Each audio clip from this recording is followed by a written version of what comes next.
अजूनही call back केला नाहीये मीराने. ॲटलिस्ट मेसेज तरी करायचा. किती तो राग.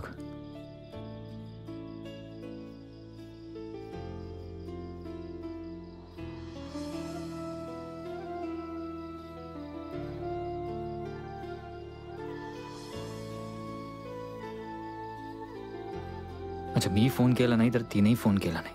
पण जेव्हा मी तिला कॉल केला तेव्हा तिचा फोन बिझी येत होता. पण कॉल वेटिंग ऑप्शन असतो ना. आजकाल तर मेसेजेस येतात की अमुक अमुक व्यक्ती आपल्याला कॉल करायचा प्रयत्न करते. आय कांट बिलीव्ह दिस. वहिनी, त्याचा फोन बिझी येत होता म्हणजे तो त्याच वेळेत तुला फोन करत असेल. हो, हे काय भारी आहे.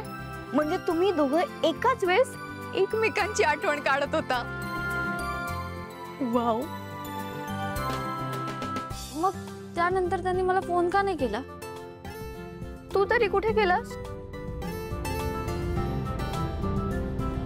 हाय वहिनी, तू पण. ए वहिनी, अगं ही पेंटिंग अशी उलट का ठेवली आहेस तू? अनन्याताई, हा मी काय म्हणते की वेदाचे बाबा असे उद्या घरी येणार आहेत. जाऊ दे, तुम्ही पण जा आता. ओके, आता जाते मी. पण बघ, तू खूप मोठी चूक करतेस. दादा बाहेर गेलाय, तिथे ना खूप मुली असणार. हो हो, खूप मुली. असू देत ना, मला काय.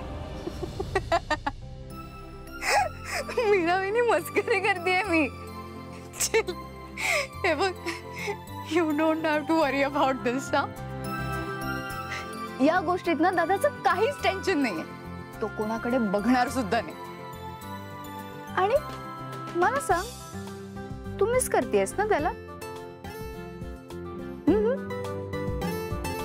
नाही नाही, तसं काहीच नाहीये. तसंच आहे. तुम्ही दोघांना एकमेकांना मिस करताय पण सांगत कोणी नाहीये. तुमच्या दोघांपैकी एकाने जरी पाऊल उचललं ना तरी बोलणं होईल तुमचं. कळतंय का? जाऊ दे, बघा आता काय ते. येते मी. बाय. ही म्हातारी पुन्हा कशाला कडबडली? अरे बाई, मी अशीच. तू मनात म्हणत असशील ना ही म्हातारी कशाला कडमडली म्हणून. जेवायला घेऊन ये त्यांना टेबलवर. हो दादा साहेब. जेवायला कशाला? तशीच घालून द्यायला हवी हिला. अजिबात जाणार नाही मी. आता आलेच आहे तर जेवूनच जाईन मी. ही म्हातारी सामान्य वाटत नाही. आपल्याला आधी तिच्याशी लढावं लागेल. त्यानंतरच मीराला मारून वेदाचा बळी देता येईल. हे बघा मॅडम, तुम्हाला कळत नाहीये, जे काही आपल्या घरात घडतंय ना सध्या ते खूप हॉरिबल आहे. आणि हे सगळं त्या मीरामुळे होतंय.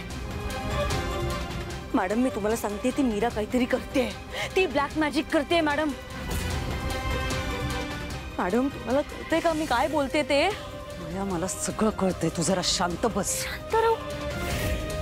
अहो, इतकं सगळं घडतंय आणि तुम्ही म्हणताय मी शांत राहू? हे बघा, तुम्हाला कळत नाहीये, ती मीरा उद्या तुम्हाला सुद्धा काही करू शकते.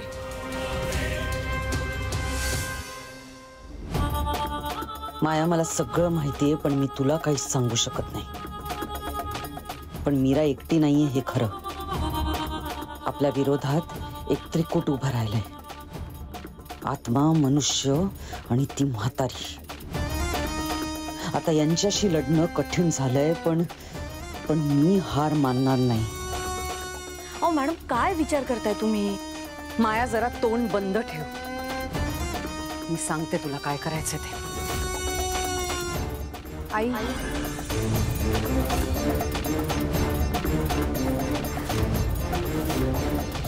बरं झालं तुम्ही इथे आहात.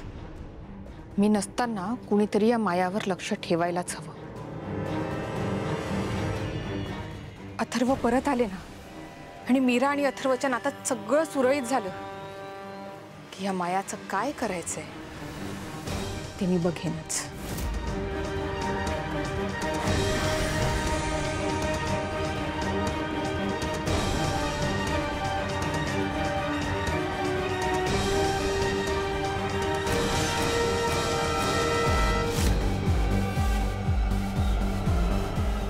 अथर्व परत यायच्या आधीच मला मीराचं काहीतरी करावं लागणार.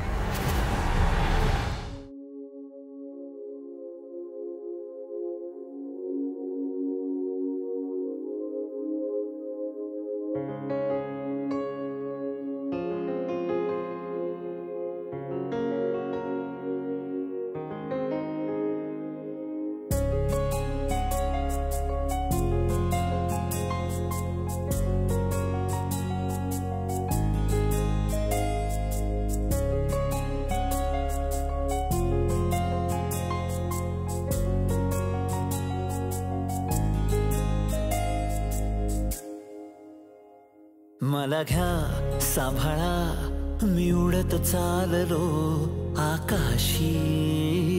मला घ्या सांभाळा मी उडत चाललो आकाशी. मी पाहिले जमिनीवर एक परी.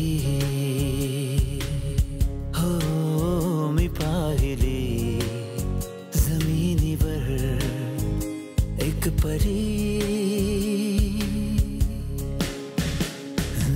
डोळे जसे ती रंभा, गाल जसे ती मेनका, चाल ढाल बाल उर्वशी.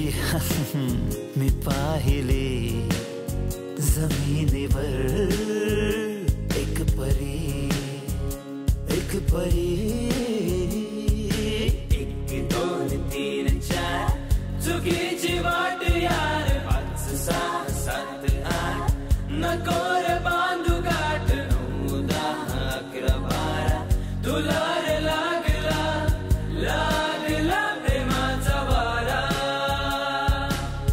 नाही रे चांगला चांगला प्रेमाचा वारा.